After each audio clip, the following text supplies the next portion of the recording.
Good morning today. How are you? Happy 4th of July. Although what I've gathered from friends and from myself is that it's a day of sadness instead of what it's conceived to be when John Adams thought we would celebrate forevermore on the 4th of July, the signing of the Declaration of Independence. And it's ironic that the Declaration of Independence was an assertion of the colonials against the monarchical rule of the British. And what are we struggling with in the United States today?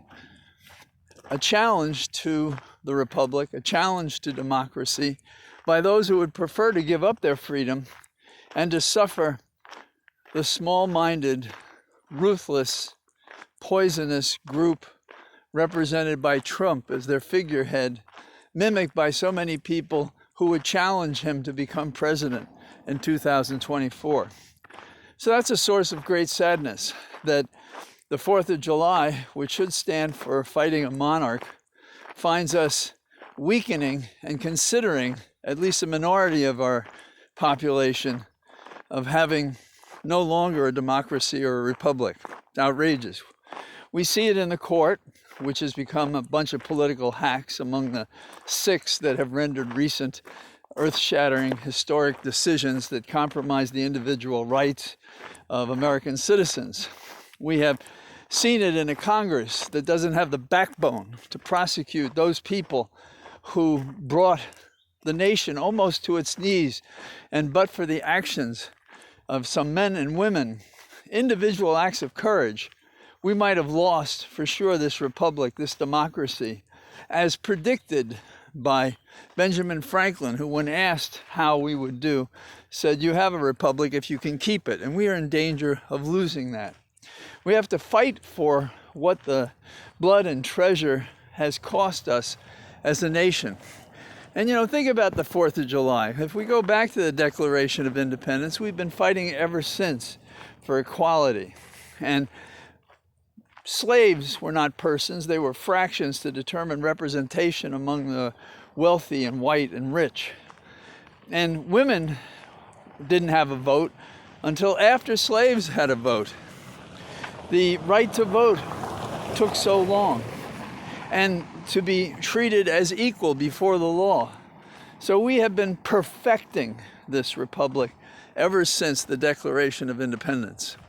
And we have been fighting to be equal before the law. And the Roe v. Wade decision is a good example of traveling so quickly backwards that the joke that set your clock back 50 years when you go to sleep tonight is not really a joke. It's a metaphor for a condition of life, a failure in America. So what are we to do to overcome this sadness? What can we do? In my lifetime, I have seen how we, the people, make the difference.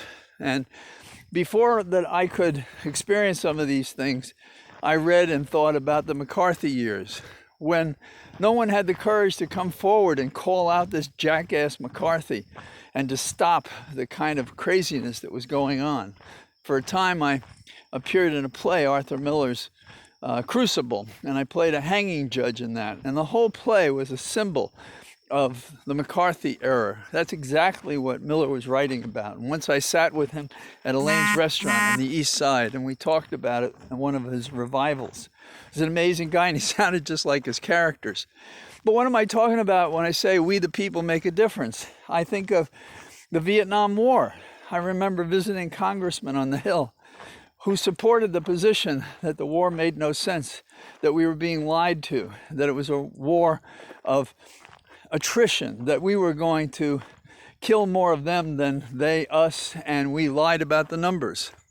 And it was as the war went on, we found out from returning servicemen how bad it was.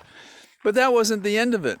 We also had, of course, after Nam, we had Watergate, and we had Nixon, and we had people afraid to do anything about him. And if it weren't for Republicans coming forward, thinking that the idea of America, the promise of America, and the Declaration of Independence wasn't important enough, if they hadn't thought it wasn't important enough, Watergate could have been the first time the Republic risked falling and becoming a monarch, becoming a rule by fiat, a rule by hate and fear and isolation and differences, putting up the walls around America, Fortress America. That was the fear. And then, of course, we had weapons of mass destruction. And I was very proud of Ted Kennedy, who voted against giving authority to Bush to wage that war, because it was a wrong war. And we know it was a wrong war. And it put us in a situation in which succeeding presidents get criticized for trying to figure out a way out that is not humiliating and harmful to the people that are left behind. But the worst of all historical errors is the error of Trump, that the people managed to elect him fairly or unfairly, and that now he is defining for 75% of Republicans that the election was stolen from him because their lies and their misleading statements and actions and conduct and coercion and cover-up has masked what's really going on. And why is that? It is because our elected representatives are nowhere to be found. The first Declaration of Independence, July 4th, when it was signed, was a declaration against a monarch. And here we are again. It was about taxation without representation, and ours is about repression without representation, favoring those people who bring them to the party, that is our elected representatives. Same for the court. They voted for money is free speech, and it's affected our court, it's our Congress. It's a cancer that eats our nation from within. And so it's up to us. It's up to us to help candidates who remember the promise of America. It's up to us to contribute to them. It's up to us to bother and pester the so-called January 6th Insurrection Committee and to support people who on that committee who believe that we should be having a prosecution, not a, oh, let's be so safe kind of reaction. So here I am on the 4th of July, wishing you well, wearing sunglasses like Secret Service. The sun seemed to bother me more today. And I hope you have a pleasant day. But I think what we have to do is rededicate ourselves, borrowing from Lincoln, to the proposition that all men are created equal, and women, and that we have to fight to be equal before the law. And we have to fight for the finer things that make a nation civilized and worthy of mimicry and following and inspiration. And we're not that now, but that's what we have our work cut out for. So don't be sad. Gird yourself with the weapons of truth and of policy and the history that made us great so that we can be great again. All the best, and I say goodbye to you in my cathedral of trees. Bye-bye.